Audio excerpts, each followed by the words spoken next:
네, 안녕하세요. 공돌 투자자입니다.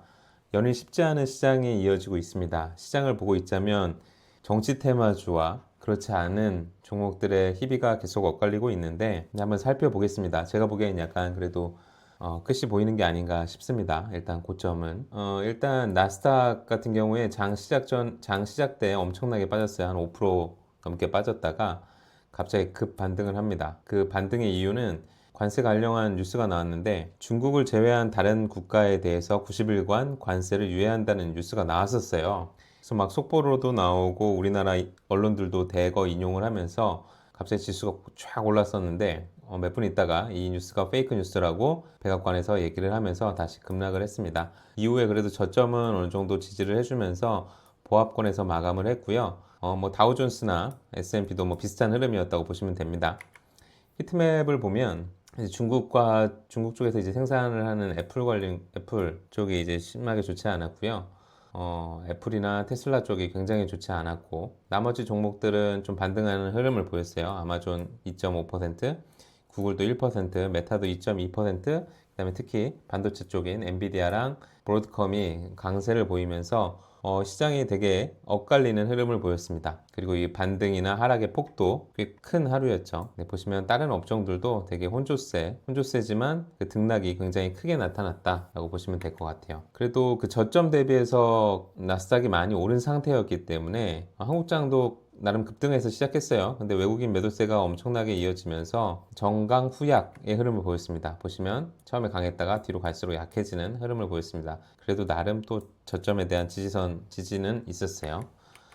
근데 이렇게 빠지는 흐름에는 이제 외국인들의 대량 매도가 있었고 코스닥 거래대금도 6조밖에 되지 않으면서 시장에 유동성이 없습니다. 그래서 상승을 하더라도 그거에 대한 신뢰도가 많이 떨어지는 시장이라고 보시면 되겠습니다. 네, 거래대금 상위 히트맵 볼게요. 삼성전자가 장 전에 이제 잠정 실적이 나오면서 실적이 괜찮게 나왔습니다. 나름 그 컨센서스보다 좋게 나오면서 삼성전자와 SK하이닉스가 오르면서 시작을 했는데 상승폭을 상당 부분 이제 되돌리는 흐름을 보였고요. ABL 바이오 같은 그 기술 수출 관련주들이 좋았어요. ABL 바이오가 오늘도 15% 올랐고 알테오젠도 7.45% 올랐습니다. 반면 삼천단 제약 같은 경우에는 공매도에 좀 공격을 받으면서 오늘 6% 넘게 하락을 했고요. 그 하나그룹주들이 좋았는데요. 하나그룹 같은 경우에 하나 에어로스페이스가 유상증자 3조 넘게 때렸었잖아요. 그거에 대해서 한 1조 정도를 삼자 유정으로 돌린다라고 하면서 참 먼저 때려놓고 약을 조금 주면서 오늘 장이 좀 하나 그룹주들이 조금 올랐습니다. 좀 웃기는 현상이고요. 하나 에어로스페이스는 8% 넘게 올랐고 하나 오션도 8.32% 오르면서 하나 그룹주들이 강세를 보였습니다. 반면 네이버는 그 악재 리포트들이 나오면서 좀 6% 넘게 하락을 했고 그에 따라서 카카오도 3% 넘게 하락을 했습니다. 정치 테마주들은 굉장히 엇갈리는 흐름이었습니다. 홍준표 관련주인 경남스틸은 좀 횡보 흐름을 보였었고요. 반면에 그 안철수 관련주죠. 안철수 관련주는 10% 넘게 빠졌습니다. 안랩과 써니전자 모두 10% 넘게 빠졌고요. 다른 정치 테마주들은 대부분 좋았습니다. 꿈비 같은 저출산 관련주도 좋았고, 그 다음에 뭐 지역화폐 관련주도 좋았고요. 핑거 같은. 그 다음에 김문수 관련주들이 좋았습니다. 평화홀딩스 9% 넘게 올랐고, 대형포장은 상한가를 기록했습니다. 그리고 일부 이재명 관련주인 노바텍, 솔트룩스, 그 다음에 세종시 관련주, 대주산업, 그 다음에 일자리 관련주인 대유원 컴퍼니, DSG 인베스트먼트 다 좋았습니다. 네, 그리고 한동훈 관련주인 태양금속도 10% 넘게 올랐네요. 어쨌든 그 대선주들이 계속 좋은 흐름을 이어가고 있습니다. 그런데 이렇게 종목이 많아진다라는 거는 어느 정도 이제 고점에 다가오고 있지 않나라는 흐름을 지금 경험적으로 좀 그런 느낌을 받게 되네요. 뭐 결과는 모르겠습니다. 제 경험상 그랬습니다. 그 다음에 HD 현대그룹주들도 상대적으로 좋은 흐름을 보였습니다. 반면에 KB금융 같은 금융주들이 굉장히 약세를 보이네요. 어제 오늘 크게 빠지면서 약세를 보였습니다. 네, 이런 흐름으로 오늘 그 거래대금 상위 종목은 움직였다고 보시면 되고요. 그래서 뭐 대선주이거나 대선주가 아니거나에 따라서 굉장히 엇갈리는 흐름을 보였다라고 보시면 됩니다. 주요 종목들 살펴보면 등락률이 높은 종목들 대부분 뭐 대선 테마주입니다. 뭐 주자별로 좀 나열해 볼게요. 오늘 그 김문수 전 장관이 장관직 사퇴하고 대선 출마하면서 대형 포장의 상한가를 기록했습니다. 그 다음에 오세훈 관련주들도 강세네요. 진양화학은 29% 넘게 오른 상한가를 기록했고 진양산업도 16% 넘게 올랐는데 여의도 사무실을 계약했다라고 해요. 그래서 출마선언이 임박한 거 아니냐라는 뉴스로 오늘 많이 올랐습니다. 그 다음에 그 세종시 관련주들, 이재명 관련주 같은 경우에는 인맥주들이 이미 그 2심이랑 아니면 그 다음에 탄핵 심판 전후로 해서 이미 많이 올랐기 때문에 인맥주에서 좀 정책주로 옮겨간 상황이에요. 그래서 정책주가 되게 난립하고 있는 상태인데, 일단 세종시 관련주들이 오늘 되게 강했습니다.